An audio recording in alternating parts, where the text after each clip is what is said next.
जय श्री पुरुषोत्तम। नवा अध्याय। सूत जी कहने लगे कि इसके पश्चात नारद जी विस्मय युक्त हो मेधावी ऋषि की कन्या का वृत्तांत पूछने लगे। नारद जी ने पूछा, है मुने, फिर उस ऋषि कन्या ने वन में क्या किया? क्या किसी ऋषि ने उसके साथ विवाह किया?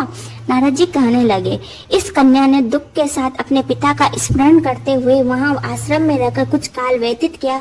भाग्यवश एक दिन उस वन में अपनी इच्छा से विचरते हुए महाकोप वाले दुर्वासा मुनि आ गए।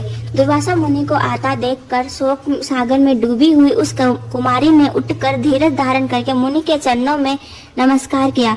नमस्कार करके मुनि को अपने आश्रम में लाए। अर्धर्य पाद्य और वन के नाना प्रकार के फलों से आदर करके मुनि को पूजन किया। फिर मुनि कन्या आदर से कहने लगी, है मुनि, आपको नमस्कार। मुझ दुर्भागिनी के आश्रम में आपका कैसे आना हुआ? आपके आने से मेरे भाग्य का उदय हो गया अथवा मेरे पिता के पुण्य प्रताप से मुझको समझाने के लिए आप आए हैं? आप जैसे महात्मा के तीर्थ रूपी पांवों के रज कण को स्पर्श कर मेरा जन्म सफल हो गया। जो आप जैसे महात्मा का मुझको दर्शन हुआ। इस प्रकार कहकर वह बाला उनके आगे चुपचाप होकर बैठ गई। तब दुर्वासा मुनि कुछ हंसकर बोले, धन्य है ब्राह्मण पुत्री, तुमने अपने पिता के कुल का उद्धार कर दिया है। कन्या बोली, हे ऋषि, आपके दर्शन मात्र से ही मेरा शोक समुद्र सूख गया। हे मुने, आप जो यहाँ आए इसका परिणाम अच्छा ही होगा और मैं उत्पन्न हुई महाअग्नि की ज्वाला से जल रही हूँ। इस अग्नि को शीघ्र बुझाओ। मेरे हर्ष ऊपर जाने वाला और कोई नहीं दिखाई देता।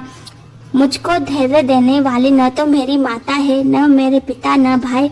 मैं दुखी पीड़ित किस प्रकार जीवन निर्वाह करूं? जिस दिशा को देखती हूँ वही शून्य दिखाई देता है। अतः हे तपोनिधि, मेरे दुख का उपाय शीघ्र करिए।